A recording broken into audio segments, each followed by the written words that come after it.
his career. So, 1,500. You gotta stick to one story. First, you try to sell everyone he's a huge fish. Now you try to sell everyone he's very professional. Pick one. I'll buy whatever you're selling. life is great. Is that a string bet or is that a? Yeah, so it's just gonna be 5,000 then. Because you put this out, you put this out. So it's just 5,000. Okay? No.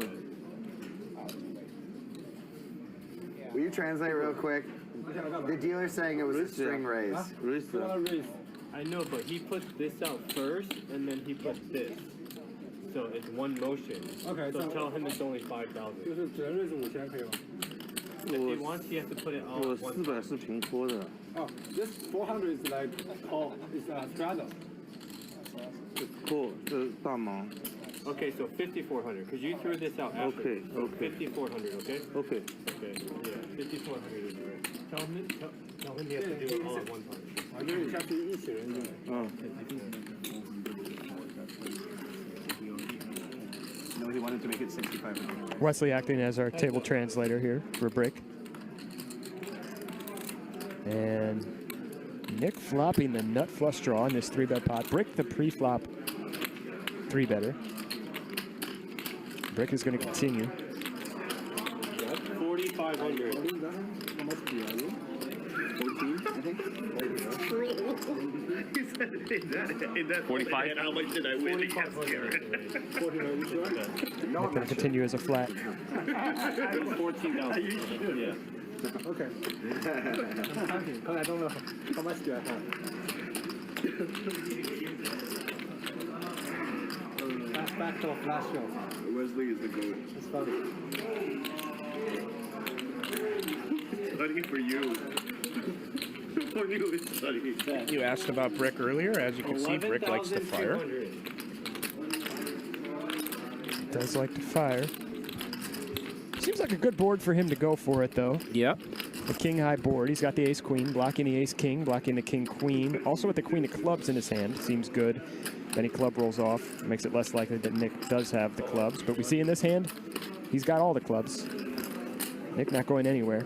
All right, some big decisions to be made already by these players. Let's go back to pre-flop and start there. Yeah. It's hard for our analysis not to be colored by what Brick did pre-flop with his misunderstanding of the string raise. He had to have it explained to him. As you see, he put out the 5K chip after saying raise, wanted to make it 5,400, put another 400 out, and it had to be explained to him that that's a string raise. Of course, he was ultimately allowed to do that, but that makes us think maybe he's not a frequent live player at the very least, right? I mean, that's what you let people. The only people who you really let do that generally are whales and rank amateurs, right? Generally, or who would do that in the first place. Absolutely. Yeah. Right. But were you to allow it to, like, if Garrett somehow made that mistake or Andy made that mistake, you would just be like, sorry, Andy, it's 5K now. Like, you know that. Andy wouldn't even try.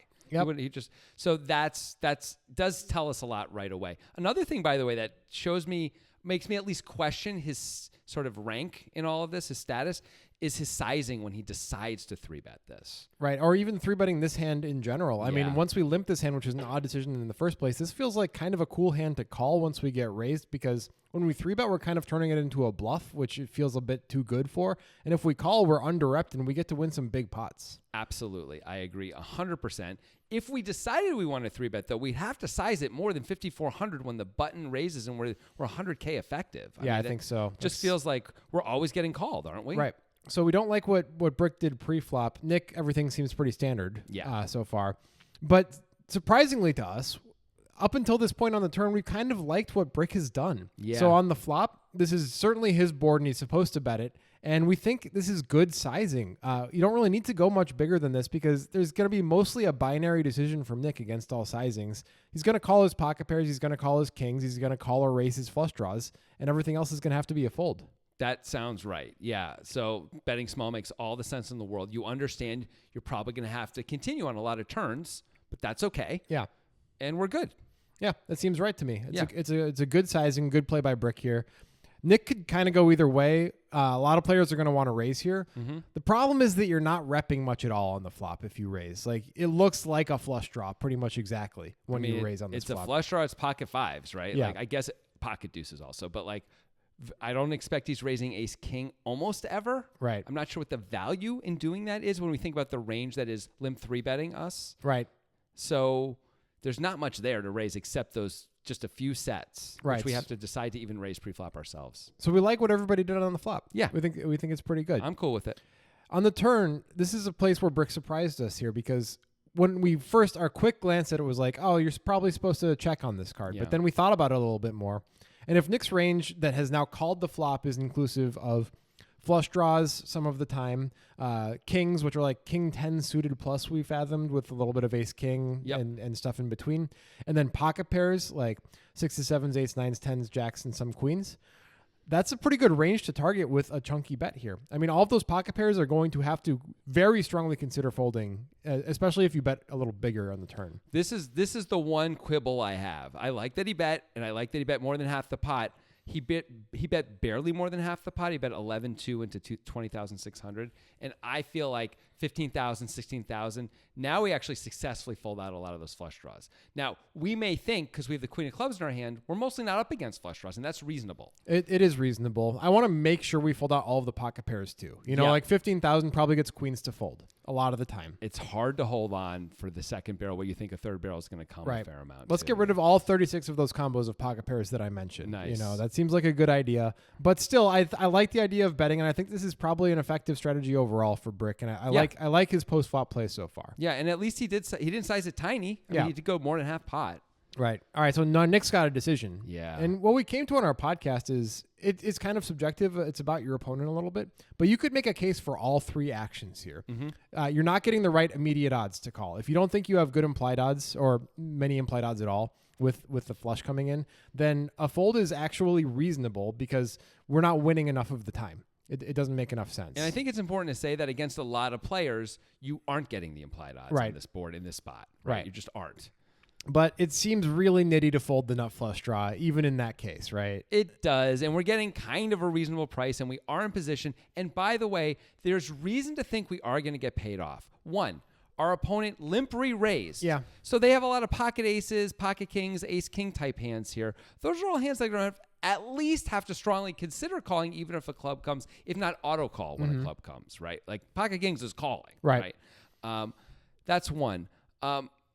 Two, like maybe we can get paid anyway. If Brick actually is the amateur that maybe he seems because of that string bet, Maybe he's just going to barrel. maybe he's going to barrel, or maybe if he has pocket aces, or not even pocket aces, maybe he's got other hands he's just going to call with because, you know, he's not as afraid of the flush as maybe he should be. Yeah, those are things that we just don't know. Yes. Because we don't know enough about Brick. Right.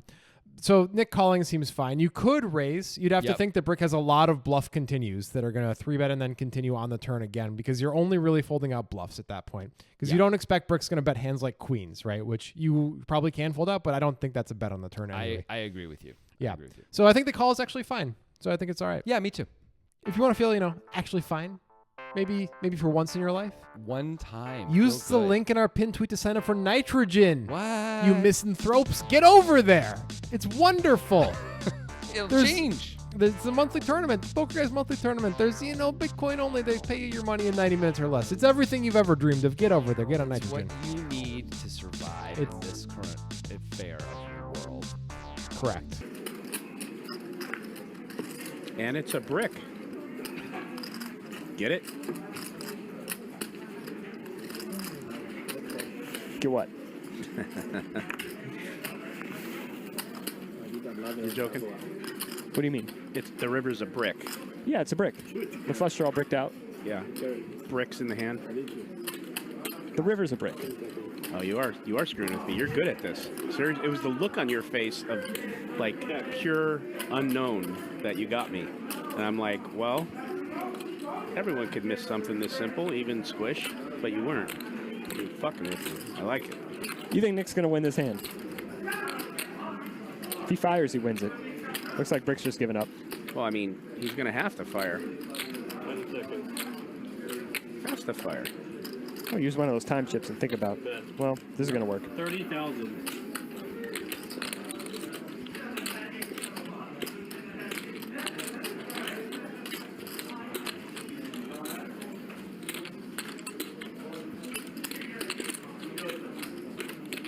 Brick may have other ideas, though. He's thinking.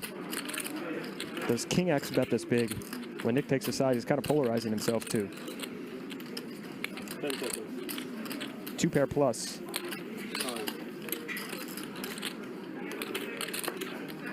And Brick trying to put these pieces together. Does Nick make this bet with a hand like King Jack? With a hand like King Queen? Or would he take a smaller sizing? Or possibly even check back?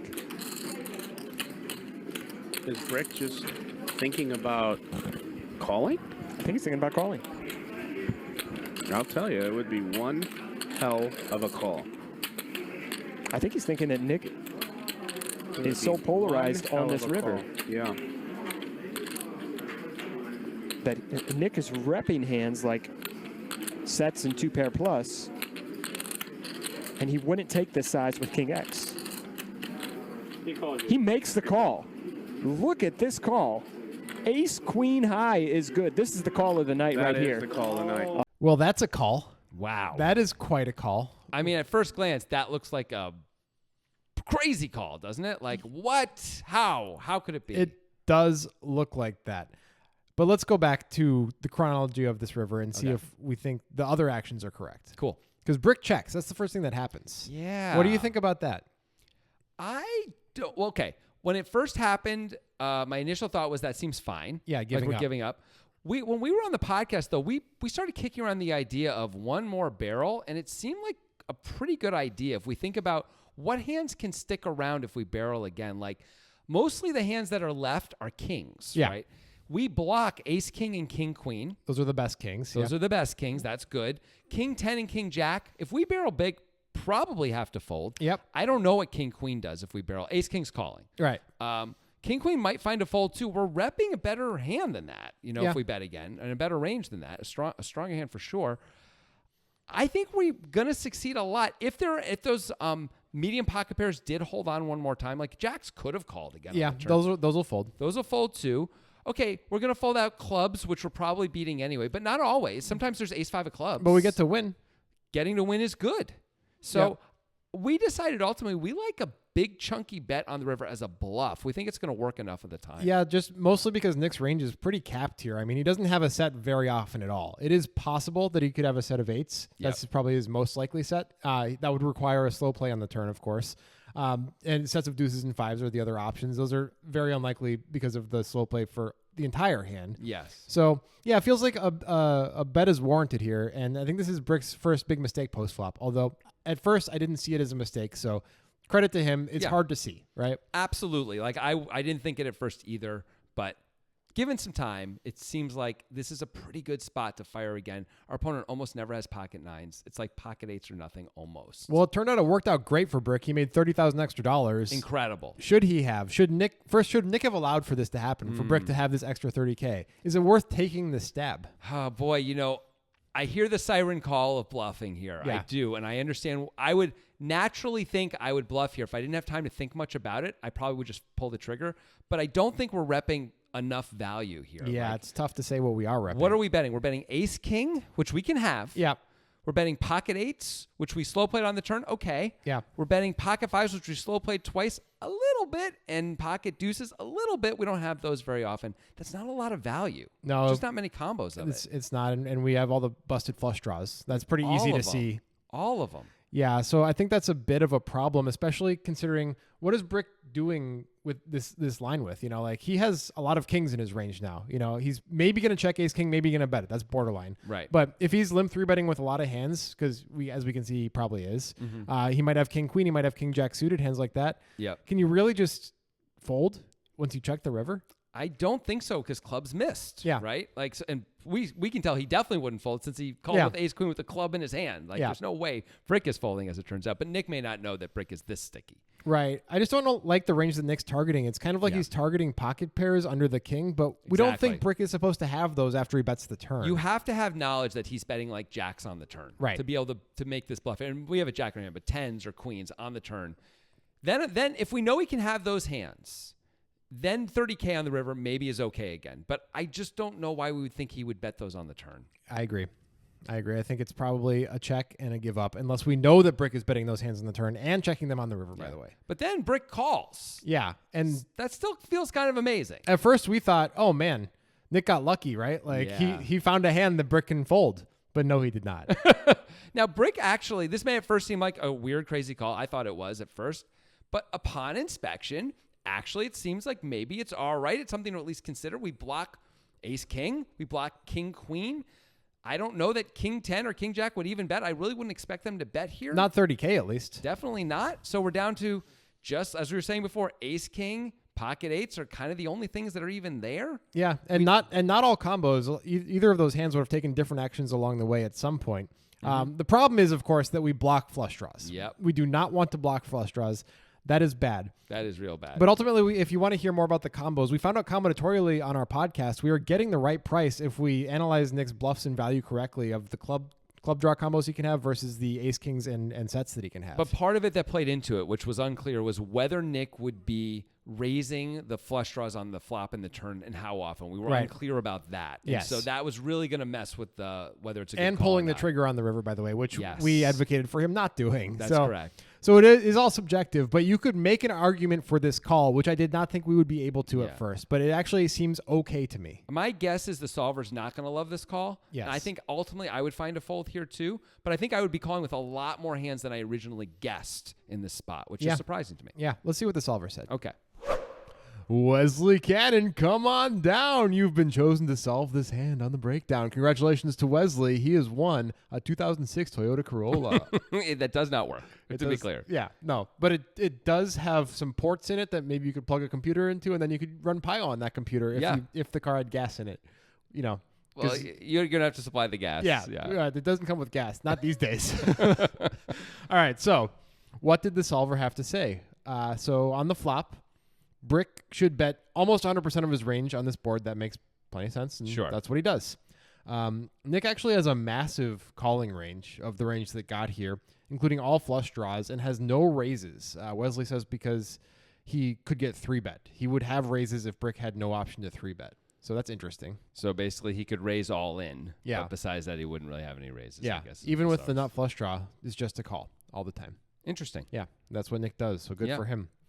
On the turn, when Brick's value thins up quite a bit, he can bet ace king plus for value at this point. That's his value. Sure. As far as bluffs, ace queen is a split between betting and checking. His exact combo, the solver wants to bet 100% of the time, I imagine, because it has a club in it, and it blocks a lot of Nick's continues. That's that are worse Yeah. than his. Yeah. Yeah. Nick's hand is a call. He's not supposed to raise. He's just supposed to call, even though the price is not good for the immediate odds, as we discussed on the podcast. I wonder what the solver would have said if Brick had bet something like 15K. I know. I would love to know that too. But sadly, we put all this information out before we recorded the podcast and got to that point and realized that would be a useful data point. Right. So we didn't ask for any Yeah. help. So, on I that mean, the one. call is just probably based on minimum defense frequency and perhaps implied odds, because at this point, like we said, the immediate odds are not quite there for ace jack of clubs. Yeah, but you just don't have to get paid off that often, right? Right. And if your opponent, in theory, because remember, the solver doesn't know this, but we know that, I guess if the solver doesn't know it, it doesn't matter, does it? All right. I was going to talk about the 3-bet pre-flop, but I guess it just doesn't matter. Let's go to the flashy river. Okay. All right. Brick should check his exact hand. So I guess the solver just Sure. wants him to give on up. That's fine. He did check his exact hand. We were a little bit suspicious of Nick's bluff. The solver's actually okay with it. It's okay to bluff with this hand 44% of the time, so I guess that's within the norms of being okay. Yeah, I think so. Yeah. Emotionally so. yeah. Emotionally speaking. Emotionally speaking, yeah. I feel okay about moving on with the day. I'm talking Yeah. about the solver. The solver doesn't have emotions. Oh, see, that's where you're wrong. It only has emotions when it's plugged into the 06 Corolla and they have fused as a being. And then it has love But emotions. exactly. Then the only thing it feels is love. Yeah. And of course, Loss. sadness. Loss. All right, so Brick did a good job checking this hand. Sure. And Nick supposed to bet 44% of the time. Ace King is the weakest hand Nick should bet 100% of the time for value. So he can bet some weaker hands for value some of the time, but the slam dunk value starts at Ace King for Nick. Yep. Brick should fold 100% of the time. That is not a surprise. No, it's not a shock. is Especially it? considering that he blocks clubs with the queen of clubs. His worst call should be queens with no club. He should call any combo with the king and even most 10-9 suiteds, which is not great for Nick's bluff that Brick is supposed to call with all those hands. That should make up a decent portion of his range, you would think. Yeah. It's always interesting to me. So they want him to call the 10-9 suiteds, but not like jacks with no club. Right. It's interesting. Jacks is a slightly better hand. Like you beat ace 10. That wouldn't be bluffing here, though, I guess. So ace 10 wouldn't be betting. But still, it's just interesting to me that the way, I guess you want to block things more. Block a set with 10-9. Yeah. Yeah, maybe some 2-pair combos. Yeah, maybe that's what's going on. Yeah. Either way, Brick did a bad job.